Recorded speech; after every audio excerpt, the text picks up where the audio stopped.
Okay, I didn't I know there couldn't was going clap to be a and clap. hit record at the same time. No one told me about a clap, so I You might don't be a have that little bit kind of delayed. coordination? Just wasn't prepared, okay? Okay. As like I sit here with a hand that's doing nothing. I'm like, I couldn't do both. So, sounded like you guys had some ideas, though. I'm curious to hear them. Yeah, so if we were for the first segment, we could listen to Aaron eat his food.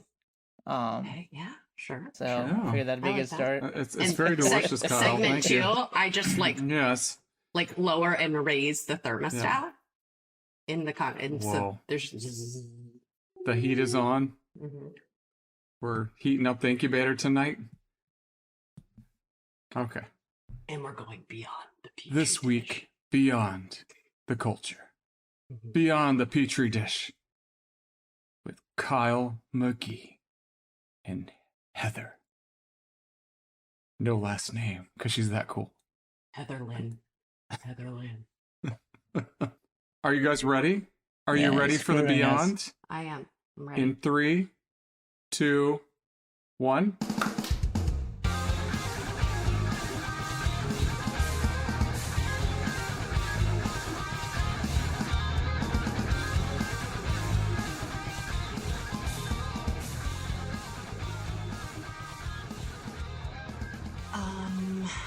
But for real, Yeah.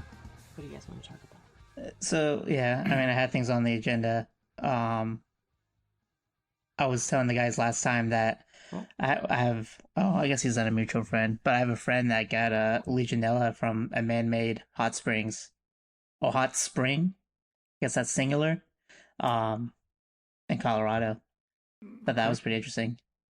That is. I feel like normally it comes from rooftop AC units. That Yep. is true. The whole Legionnaires convention thing. Mm-hmm. Getting a little historical here. A whole community of human beings. A whole community of immunocompromised human beings. But you know what's so interesting about Legionella is how difficult it actually is to make a laboratory diagnosis that is not molecular. Did you guys ever? Well, you mean it's because do it's those harder? cultures? You mean it's hard to recover in culture? Is that what you mean? Mm-hmm. Yep. Do you guys Yeah, ever 'cause- do that? Yeah, we did Legionella cultures, BCYE. Yeah. Well, and it makes it tough too, because on the gram stain, it's kind of hard to see because you got the faint staining thin gram negative rod. So between that and nothing growing on the routine culture, if you're not looking for it, it's a good point. I remember that we sort of did Bordetella and Legionella cultures together. And I remember that we used these interesting little glass bottles that had the media in it, and we had to put them in anaerobe jars. And you guys think anaerobes are nasty little environment. The Back in my day. humidity, and you were holding them for like 14 or more days. It was disgusting. You'd open those things up and everything's just wet and it feels gross. And then you have to look at these little glass bottles. Did you guys ever do that? Or am I old? Wait, no. So wait, I think I've seen pictures of that. Yeah. the glass bottles. You mean like the transportation vials, or? No, they like with blood cultures and things, they used to actually have like actual like glass bottles that had media in them, and you'd like inoculate them and you'd look at them. No, so this is not That wasn't that? So it was like, and now I'm like trying to look up a picture of this because it was like almost like the shape of a flask, Yeah. but like much smaller. And then of course, like if it laying on its side, it had the media, but it had like a screw cap. Yeah. It looked like not like a juice box, but like, I know what you're talking about. Okay, so I'm not as old as I thought.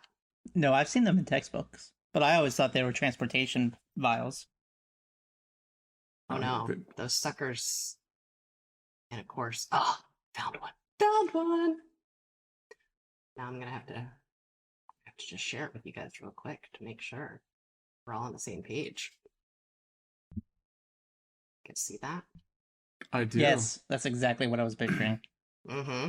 And it would just get real nasty. Like the amount of moisture Yeah, they and get just wet. stench that would come from those. I was like, I don't want to read those. Plus, none of them were ever positive, and so it was a really tough learning curve for positivity because like normally like when you see something positive you sort of file that in your brain as to what to look for, right? But they were never positive. So Yeah. We had never- some. I saw some positives, at least in my time. Yeah, well, I mean, with the bottle too, that'd be hard to see if you had like a lot of normal flora that was there, like having to pick something out through a cloudy kind of bottle. yeah. You know what? You know what they don't teach you in school is when you're reading those cultures, everything looks like Legionella. Mhm. 'Cause Well, everything it's grows on possible. them. You're It's like, I kind of see possible. that pearly look, yeah.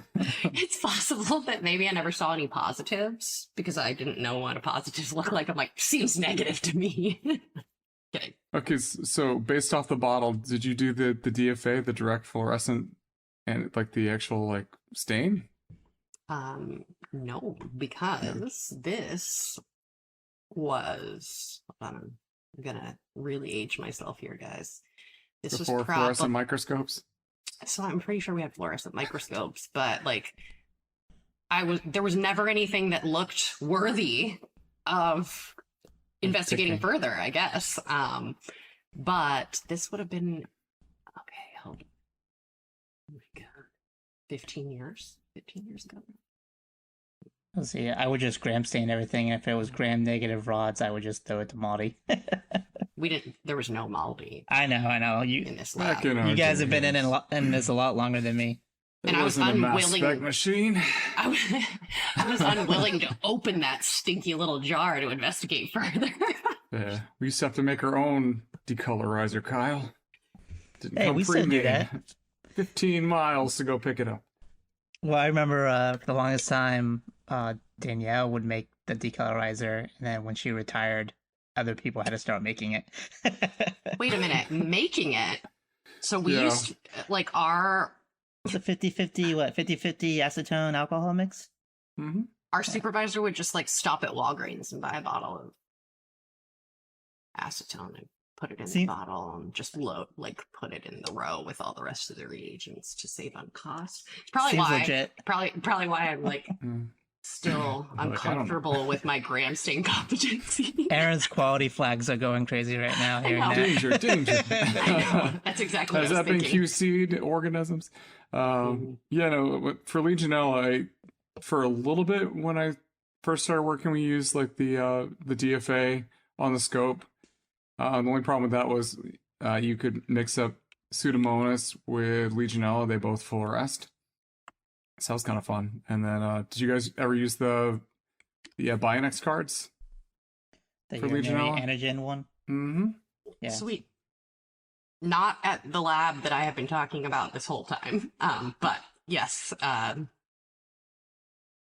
many years later, I worked in a lab that afforded us that beautiful opportunity. It's a nice little test, but only downside is it only picks up stereotype 1. So if you happen to get one of those other ones, no bueno. You know, I think this is actually a really interesting conversation, and maybe we just expand on this. Let's all just take a minute and think about the number of tests that we used to do manually and are now either molecular or antigen detection, and how do we feel about that? Like, do you feel robbed of like your skills or learning opportunity?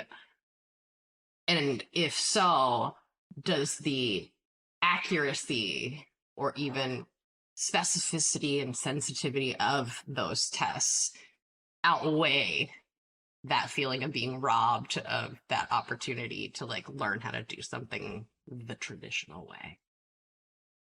To the first point, no, because I feel like I got 10 new duties out of it as a result. It's like now you're the key operator of MALDI, and Let's name a few. Let's name a few things we used to do manually. So I kind of feel good about the fact I was on the cusp of it, Like right as we were transitioning to more mass spec, more molecular, but we were still doing some tube reactions where we're still doing the TSIs, and that we're still doing those. And then even with like microscan, how we still had the biochemicals. Uh yeah. So I'm glad I got to see it, and at some points I'm kind of like, when I talk about it, I'm like, oh, am I viewed as the old tech now that the I was looking at going, oh, you're so old. I mean, like, I'm old, but I am not mouth pipetting old. No, Okay. I'm not mouth pipetting old. I'm not getting hepatitis, so I'm good. Can you imagine though? Like people that I worked with in the lab, they were like, we used to have to mouth pipette like stool samples. I'm like, yeah, no, I would have peeked out. I would have been like, this job isn't for me. No, I went to a training and the guy's like, yeah, I got hepatitis from mouth pipetting. I was like, oh. And he was just like, but he was still working in the lab. Like he's cool with that. Too. He was like, yeah, he's like, back in the day we used to do this. And another like evening shift tech I worked with, she's like, yeah, we used to smoke and eat in the lab. Yeah, all the That's time. the stories I hear. Is like, we what? have a culture plate in one hand, like smoking a cigarette in the other hand. Like you'd set down the cigarette to type in your results. Like you're just having a sandwich while you're like reviewing a stool. Picture like an culture. Atlantic City like gambling lady talking about, did you do your TSI? Yeah. You see any C. diff in there? I can smell it. You must not know anything. You must be full of crap. What else? What else has moved in that direction? I used to do manual C. diff cultures with the chopped meat broth. Did you guys do that? It was. I did it with anaerobes, yeah, but I mean, we only ever use chopped meat for storing samples. well, yeah, you used to be able How is to, it different?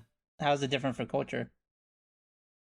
So it was used almost like a thio broth, like where you would take a swab of the growth. And this Sure. is the part that always grossed me out because you have to kind of navigate through the chunks of meat to get the swab to be in the liquid enough to kind of feel like you were actually getting some of it in there. Then you had to incubate the broth like in an anaerobe bag.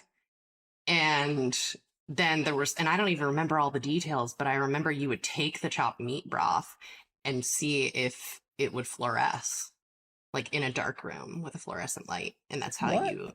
yeah. And the chopped meat broth is like, so you know those like pellets that are like on the floor of like rodent cages, like if you have like a pet rabbit or something, and there's like, so it's almost like little rectangular pieces. Like it just looks like pellets. I never thought of it that way. Well, because they're like in pellet cage. yeah, like because they're in liquid though. The minute that you touch them with the swab, they kind of start to break apart, and it's like a real yeah. But we would try to culture C. diff. Like we did not do antigen detection or molecular or anything like that. We were like, we're gonna grow it. Oh, yeah. I just remember people telling me that when you open the jar, it smells like a stable almost. So I had someone tell me that. But yeah, for C. diff, we did the EIA where you were looking for like the color change. But yeah, the chopped meat, you can use that for a better gram stain on your anaerobes too. You'll get a little bit better from morphology. So back up here. So wait, what is chopped meat? Like, how does it work? Like, what is it made of? Yeah, how does it create an anaerobic environment? Isn't that the whole point of chopped meat? It's not the chopped meat that makes the anaerobic environment, I don't think. But it's funny. I was like, I'm going to consult Google, and you know what? I only typed chopped meat, and now I'm just looking at like so many images of ground beef. Well, there probably I is a steak now, man. There probably is like a oxygen tolerance gradient in the chopped meat. Like I'm assuming the bottom of the broth is probably very anaerobic. So it probably doesn't necessarily need to be an anaerobic environment to preserve anything. No, but I thought the meat like did something to like facilitate a more anaerobic environment. I thought it had like a role. I mean, it does seem that is accurate. Now, keep in mind, this was within my like first year or two working in the lab. So I was not actually at that time taught like the reason or the rationale behind everything. I was just taught to like follow a procedure. But just the fact that this is called inaugural indicates that like you're onto something, Mr. McGee. Yeah, I've got something there. He is a professor, so. But you see, like what I'm talking about. Like I'm not crazy with this like rabbit floor pellet thing, right? Like, Yeah. Oh no, it definitely looks like that. it's like the bedding of a rodent cage. And if you go to the top there, the little cork-looking thing at the top, the little rubber stopper, after a while, there's so much gas production, it like builds up and like it almost starts to pop out a little bit. Yeah. So with these, you had to like tilt them at an angle, and it almost sounded like champagne popping, but with a really bad smell. Yeah. So we didn't even have like ours just had a screw top. Like that's how long ago it was. Mm-hmm. They didn't account for like that pressure buildup. You were just like geez. opening it and it was like like there was not a valve when I was using them. Man, so we were fancy. Okay. That's terrifying. Now keep in mind this is a very high volume reference lab that is known to typically save on costs, so I'm not actually surprised that we didn't go the valve option. It could have existed, but this lab was not going to pay for it. Just saying. So I thought this was interesting. So we took my son to the doctor today, just because he's been having a lot of colic, a lot of straining. He's been passing stool just fine. He just always seems like he's in pain. And so we took him to the doctor, and the first thing they wanted to rule out was a milk allergy. And the way they were going to go about doing that was doing a occult blood test. And the doctor is like standing there, like explaining to me what an occult blood test is, how they perform the test. Of course, he's got the card right there with the blue cap vial dropper and everything like that. And I'm like, I've done plenty of these in my time. Wait, so how did you guys do them? So the card one, Yeah, are there other 'cause- methods? I'm actually not sure. I've always done the card. We use the OC Auto at this same lab that keeps coming up in conversation. And it was slightly automated, and you could run like, I want to say it was like maybe 6 at a time. There's still a manual element, and it had like a reagent vial. And that's how I first actually was introduced to the concept of performing lot-to-lot testing, was through this OC Auto test. Here, let's see if I can. So it came in this little bottle-y thing here. Like it was shaped like this. Oh, this is a new one. Yeah, actually, it's probably the old way. Again, like what you were doing. But yeah, it looked like this when it was submitted. And yep, just like that. Did you see that? That first image? Mm-hmm. And it was sort of automated, sort of. And that's how we did them. So now I'm curious to know how you guys did. But yeah, they were submitted in this little container. I guess if you're doing a lot of them, this would make sense for it to be automated like this. It looks like they've improved the machine since I see many racks. You could only load 1 rack at a time, and it would process that rack's worth. And then it even had like the, what's it called? Like the thermo paper where it didn't actually have ink. Like the results like came out on a strip of paper like this thick, like at the top of the instrument. And it was like thermal paper. Like it was like a heat transfer of the results onto that paper. But the sample was submitted in this tube with the seafoam green top with some kind of liquid in it that I have no idea what was in it. But it was, I don't know. The thickness was maybe a quarter of an inch in thickness. Like it was very thin, and it was maybe 1.5 inches tall. Yeah, it almost looks like a little chemistry analyzer, almost like a little Clinitech, like urine strip reader. That, Well, I was saying, it kind of reminds me of the iris. Mm-hmm. Yeah, I did not know they like. I think ours are. I felt real bad. We changed to something else. But I think it's a quick point of care test. But that's kind of cool. Well, so if you look at some of these images, which I know that we're not showing images here, so if there's anyone listening, bear with me. It would actually be loaded into this tray upside down, and there's a foil on the other side. So if you look at that image, it's just a foil.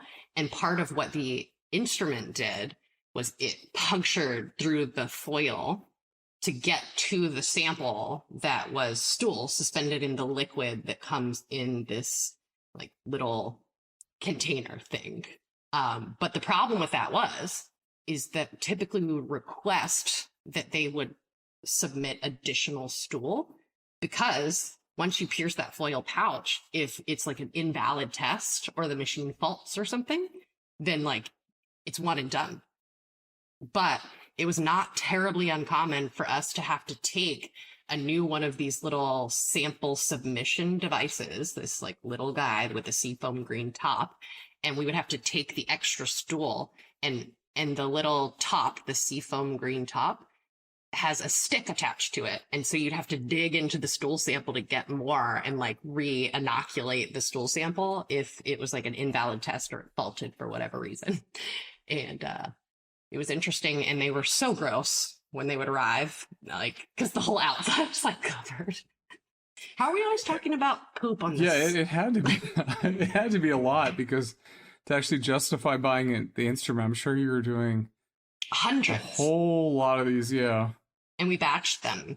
And here's the kicker: that smells great. This was considered like, I was trained on this when I was being trained in an element or a segment of parasitology. Were they like, this is the future? I don't know. I did not. It was really the first like automated test that I'd ever run, because I was only in micro, and so the closest thing to automation I was using was the Vitek Legacy. And so I was like, wow, like this is cool. Like you can run several at a time, and like the results print on this thermal paper. And I was like, here I am learning parasitology, thinking that because that is where it's so cool. Yeah, like that's where it fell in like how all the tests were segmented, is it fell in parasitology. So I'm over here thinking that like, here I am being cross-trained in parasite. And I'm like, no, you're just doing occult blood tests. Like it's not parasitology. Yeah, I think ours is done in chemistry, but man, the Vitek Legacy. You had to manually cut your Vitek card straws, so that was cool. Okay, I feel spoiled. That sounds awful. We have a Vitek too. And fun fact, did you know NASA invented the Vitek? I actually think that I did know that. Hmm. But yeah, the Legacy, there was a vacuum chamber, and you would have to like open the door, and you could only put like maybe 4 cards in it, if I remember right. And you close the door, and then you'd hit the button, and you just stand there, and you could hear it like vacuum sealing, and then it would be like ding, and then it was done. You had to take them out, and they were in these individual trays. Then there was this cutter thing on the side of the instrument next to this little vacuum chamber, and you had to take each one and shove it into this cutting thing, and it would be like zzz, and it would cut the straw like how it does now, like in the Vitek 2, but you were shoving it in there. It was on the side of the instrument, yeah. And so you had to, all of the upfront prep that happens in the Vitek 2 prior to getting the cards in the incubator was 100% manual.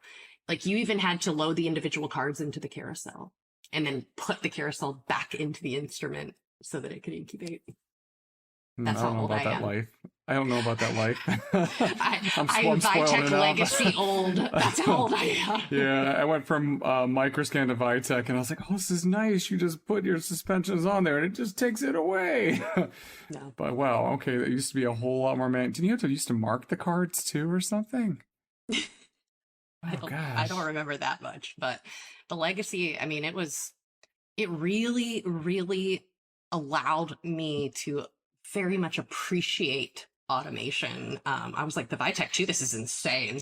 Like, who could even think of something so crazy? Like, and I just needed to walk into the chemistry department and like look at one of their automation lines, and I would be like, no, it's just that micro is not afforded this same luxury in general.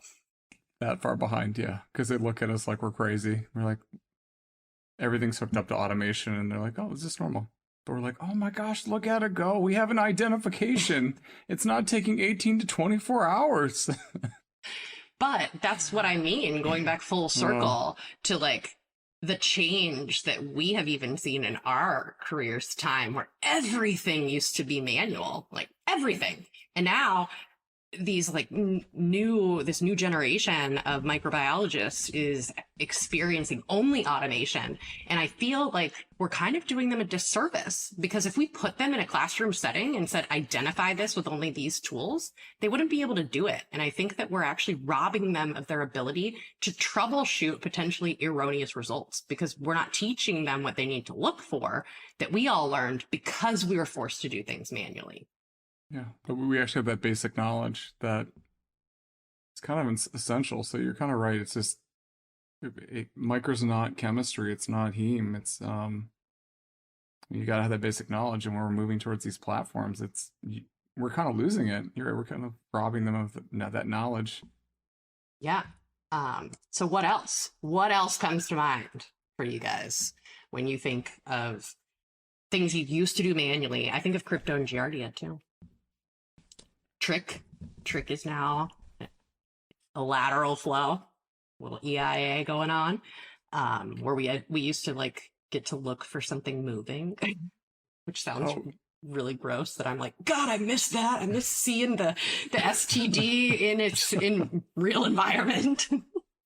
So we still do web reps. Still around. Oh, yeah, we moved away from them just recently, so we're no longer doing wet preps.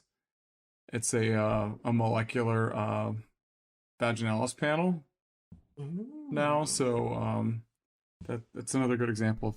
I mean, I did get excited to actually see that. When I mean, you kind of think about it, you're like, oh, okay, I'm excited that I'm seeing trichomonas. Should I be excited that I'm seeing an STD for somebody? Probably not. Probably not. Well, I'm not yeah. Well, I'm not surprised it went molecular, because like, doesn't it have to get to the laboratory like within an hour? Otherwise, they die off. Oh, yeah. We've got a like a transport swab that they use In the bag. I think we talked about it's this like in before. a little. You mean like the remote swabs? Kind of, but it's a not to name names. It's just a little specific sample with like a little transport media with it. And usually, as long as they're getting it to us within 16 hours, we can still run it. Oh well, I didn't realize it was. I'm over here as being like, they're just swabbing vaginas and then running them to the lab. No, but did you guys use the bags with the clips? Right. Use the bag with the clips? I have seen those. Yeah. When you like put them in the ink, you'd have like a bag with had like saline or something in it, and you'd like clipped it and you'd put it in the incubator to try to warm it up. Make the trick happy. And then throw it on the slide. Yeah, and like you would clip it down so that you had like one area inside the bag that you were focused on. Like a fancy Ziploc bag.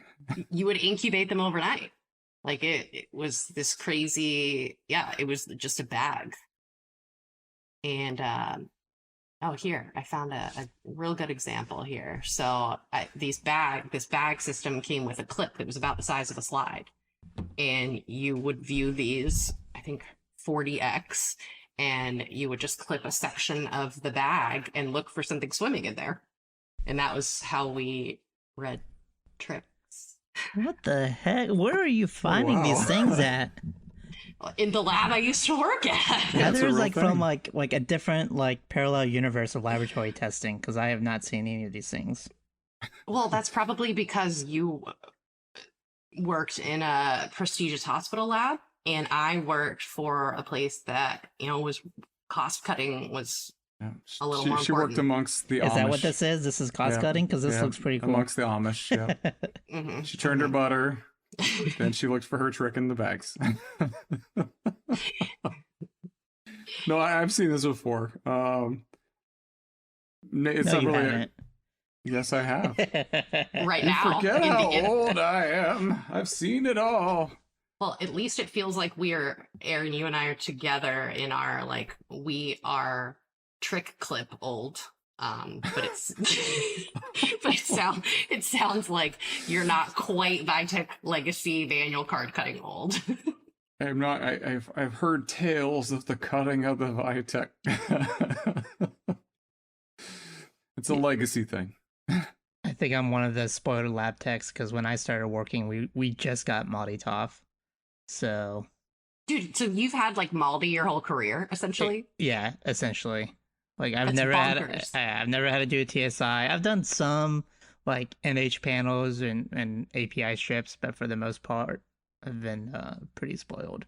You are like, Yeah. I feel like you might fit the category of being robbed of some of the education that Aaron and I have under our belts. Oh yeah, yeah. No, if I was told to bust out the TSI slants, I would have to grab a textbook. I didn't have to do that. I did that like in school, but Yeah. we would only do that if like we couldn't get an ID on like Vitek or Microscan or like something else. But Yeah. So. yeah. Yeah. No. So we still actually do our TSI urea slants for our stool cultures for screening off of the plates. Because you got to remember with what's it called? With MALDI, it can't really differentiate E. coli from Shigella. Mm-hmm. So there's still a lot of value in those phenotypic, like so the visual like sugar slants for those. But you're right, you can use the Vitek card, but we still use those to kind of screen. And then if our TSI like for Shigella is K/A with no gas and nothing's happening, then we'll move to the Vitek card, so the ID card.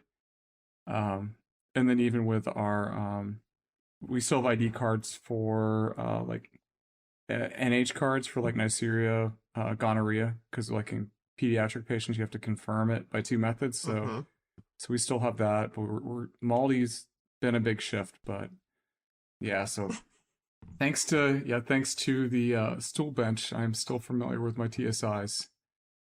So we had urea slants that we typically only used in like a very rare scenario, similar to what you described, but it was still not commonly used. And then we kept them around for ruling in or ruling out select agents as well. Same thing with motility. So, and let me tell you how terrible I am at appropriately preparing a motility slant. Like I have to mentally prepare, and I got to put both my elbows down on the desk, and I get the needle, and I'm like, okay, I'm gonna do it. It's gonna be straight. And I was still shaking, so I'd like. It was when I was trying to take the needle out of the motility slant that I would be like, whoa, and then I'm like, dang it, and I would have to take a picture of it so that I knew what the starting point was, because I knew that I had not removed it straight, and I wasn't going to be able to see if it was actually those modal. were frustrating. You'd be like looking at them like, well, I can kind of see it. It looks like something's moved there. Is it around the stab? And then people are like, are you sure? I'm like, well, I think I'm sure a second ago that nothing's happening. Yeah. No, my favorite is when people are like, if it's positive, you'll know. And I'm like, that is not helpful to me. That's not helpful, because I feel like I know that this is positive. Yeah, I think the only motility I felt good about was with Listeria, how it does the umbrella. That's the only time with the auger I was like, oh, umbrella. Okay, one and sure done. enough. Yeah. Well, I'd be lost without the motility slants that have the purple dye in it. Oh, We can actually visualize it. See, like Kyle he only I'm worked in spoiled. a lab with a lot of money. Only because we asked for those. We literally like submitted a written request.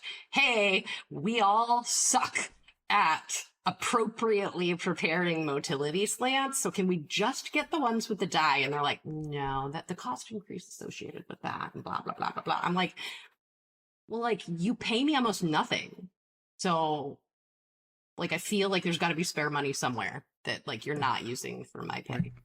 Like, can I take my 2 pennies that I'd be reading, like my tech time? Can you just spend that tech time I would be wasting staring at this thing, trying to see if it's moving or not, and just give me some dye? No, I just picture you with like food coloring, just dropping it in. We thought we all tried to figure out like, could we put some crystal violet in there, and maybe like it's gonna help us a little. Like maybe just dip the needle in like some crystal violet and see if like that'll help. I don't recommend that. No. It didn't work very well, in case you're wondering. You end up getting like mutant bacteria or something. No, it just it just It all died. smeared the needle line, and it made it like less distinguishable. It is But- interesting how, oh god, what was I gonna say? How cost cutting can affect the dynamic of the laboratory testing. hmm I did not think about that. Yeah. Yeah. So 16 years in the micro lab, guys. 16 years, and you know that I only ever used MALDI for the first time a year ago. 1 year ago. Really? Yep. See, In my PRN job, that is the first time I've ever touched a MALDI slide. Is when I started working PRN in a local lab here. see, I was so good at Maldi, they called me the Maldi magician. No one calls me that. Like, somebody help Heather. No, they are. They're like I still double spot, and everybody's like, "Wow, you have a lot of IDs today." I'm like, "I'm literally still double spotting." They're like, "Why? You know that it's not a requirement." I'm like, "I like to cast a wide net because I'm not good at this." Yeah, see, I just wait for when you double spot. I'm like, see, that double spot, you wouldn't have got that. Yeah, So I will say I was a little disappointed. Was anybody disappointed with MALDI? Probably not, because Kyle's like, "Nah, that's just the norm." Like, I walk into the lab and we have all these amazing things. I just had this image in my head that it was like magic, like this magical thing. I was going to stick the slide in there, I was going to open a door, put it in, and 5 minutes later, I was going to have IDs for everything. I mean, And then I'm like, it's pretty magical. That's essentially what's happening. no, it's not. Because it typically ends up taking 2 hours. It takes a solid 10 minutes just to open the door so I can put my slide in. Then another 10 minutes for it to vacuum seal to the appropriate pressure. And then it just takes its sweet time. Sweet time. Oh, so I'm like, full slide, that's an hour. Which I get that I'm complaining about an hour versus 12 or something like overnight. So it's still magic. But I expected it to be more magical, I guess. See, you have one of the old Maldis. You gotta get one of the new ones. They're a lot faster. This is new to me, Kyle. Did you not hear me? For the first time, I used MALDI just 1 year ago. It's new. let it's her have shiny. this moment, Kyle. Let her have the moment. Yeah, I thought it was magical. It's kind of cool. You literally are putting something on a slide and then a laser's zapping it and it's going up a tube, and then like some of those like achromobacters and the stenotrophomonases that for microscan you have to wait for like 48 to 72 hours on some of those IDs. I was like, yes. But at the same time, you're only as good as your library, so if you've got a crap library, then Well, God forbid you put a mucoid pseudomonas on a MALDI-TOF. Those are the hardest IDs to get to work. well, there is a trick. I know you can do the extractions, but that still sucked. Oh, I wasn't thinking of that. You can actually you can lift the colony and like swab a little bit underneath of it, and What? then you can put that on the target. Yeah, How come no one's ever told me this? I think I did tell you that. You just weren't listening. Yeah, you're probably right. Or you're like, Aaron, I gotta go. I got Chipotle. I gotta go. I'm used to these fancy things. I don't need your old man tricks. Well, Heather's looking very questionable about what you just said. No, I just don't know why I was told to just use formic acid for mucoid. Like, I mean, you do the thing you do for yeast. we use is what I formic was acid told. for everything. Yeah, you can use formic acid. Yeah. There's a more extensive extraction process, but I think I know what system you're using. Yeah, you do use formic acid for the extraction that particular system uses. Yeah. Yeah, because the one of the other systems uses formic acid, and it's a more drawn out process. But the one I think you're using. Okay, so I'll just uses describe. formic. Yeah, so if you're doing a yeast or something really mucoid, you spot the slide and you, instead of, it's 1 microliter that we normally put on, right, for the CHCA, like, right? And you just put 0.5 of formic acid, you wait for it to dry completely, and then you put 1 microliter of CHCA. And that's what you do if you have a yeast or something mucoid. No. Okay, I don't well, know. like, let's all just be real. There's literally only 2 MALDI systems basically used in the lab. So, like, I use the Vitek MS. Okay, That's is what I I'm was referring getting to. at, but I was trying to name any names. I know, I do. but there's only 2. So, I know. like, yeah. Yeah, But I will say everything that I had a complaint about on the Vitek MS when I first started using it, just only 1 year ago, they fixed with the Prime.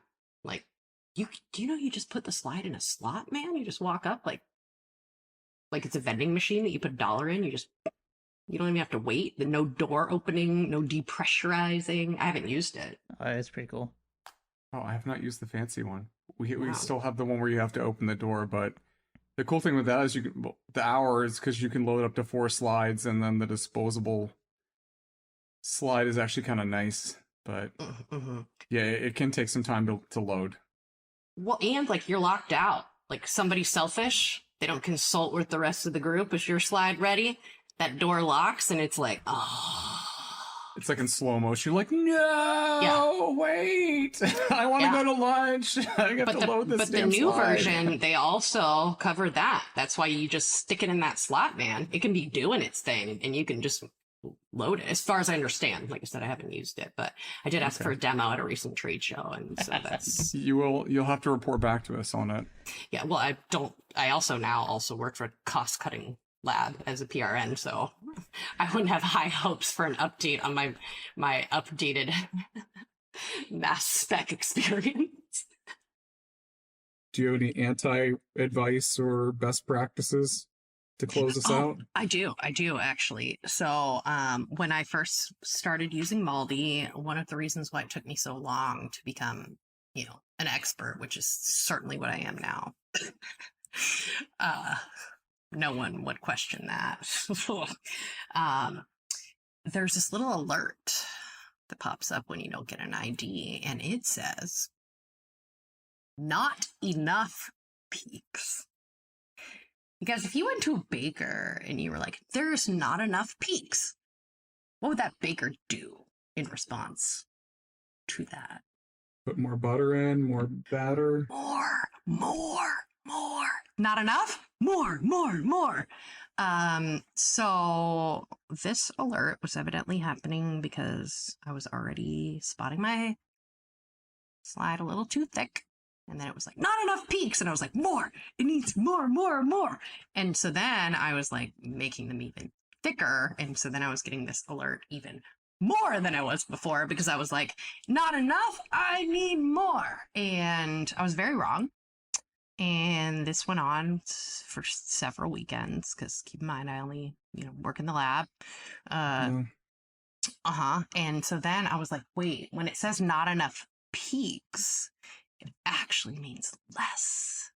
But I feel as though the statement should be worded differently to suggest that, like, insufficient peaks, too thick of a smear, something, anything other than what it said would have been better because I was going in the wrong direction. So if you see the comment or the error of not enough peaks, it does not mean more.